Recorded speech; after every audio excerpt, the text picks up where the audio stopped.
André, cette semaine, on parle crémaillère et entretien de système de direction parce qu'évidemment, tout part de là, puis c'est coûteux, une crémaillère à remplacer. Absolument. Premièrement, une crémaillère, comme on peut voir, ça sert essentiellement à faire tourner les roues de gauche à droite. Et ensuite, on peut dire que ça requiert des huiles spécifiques pour certains modèles. Oui.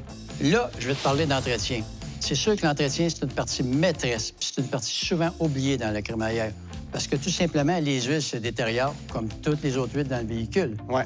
À partir de là, quand ton huile commence à être contaminée, il y a une détérioration de ta pompe de servodirection. Il commence à se faire, OK. Absolument. Et les particules métalliques s'en vont ensuite dans la crémaillère. Et elles vont toutes détruire les joints d'étanchéité à l'intérieur.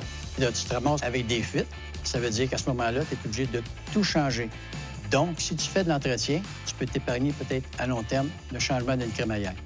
Maintenant, comment je fais pour savoir si ma direction commence à avoir des signes de faiblesse? Premièrement, tu vas avoir un bruit de pompe de servodirection ou soit qu'elle va donner des coups de gauche à droite. OK, quand je tourne le volant, je vais le sentir dedans. Tout simplement. Puis si tu es rendu là, tu es peut-être proche de tout changer. Fait que OK. Donc, c'est parce qu'il n'y a pas eu d'entretien auparavant. OK. Là, évidemment, on parle d'une direction assistance hydraulique, mais de plus en plus, ce qu'on voit dans les voitures modernes, c'est une assistance électrique. Oui. Donc ça, c'est différent, là. Oui, les électriques durent beaucoup plus longtemps. C'est par mécanique qu'elles brisent. Donc, en ayant plus de liquide ou de servodirection, Est-ce que c'est plus fiable qu'une direction assistance hydraulique? oui, c'est plus fiable. Puis, évidemment, ça te permet d'économiser du carburant. Fait qu'essentiellement, c'est un bon point d'avoir ça dans un véhicule aujourd'hui. Je pense que c'est le futur. OK.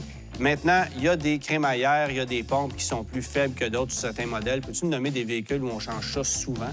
Oui, bien, il y a des Dodge Caravan, des véhicules qui sont très populaires, on va dire. Ils nécessitent un entretien peut-être plus fort que d'autres. OK. Il y a même les modèles de certaines pompes, on va dire, dans les voitures, même Honda ou Subaru, les pompes ne sont plus reconditionnables. Il faut tout simplement les changer. Il y a OK. beaucoup d'aluminium. Elles se détériorent très vite. Bon, puis si j'ai besoin de remplacer ma pompe de servodirection, ma crémaillère, parce que l'entretien n'a pas été fait, combien ça peut me coûter? Facilement, entre 500 et 1000, très facilement. Ça, c'est juste les pièces, là. Juste les pièces. Merci, André. À la prochaine. Cette chronique est une présentation de Pièces d'Auto Super.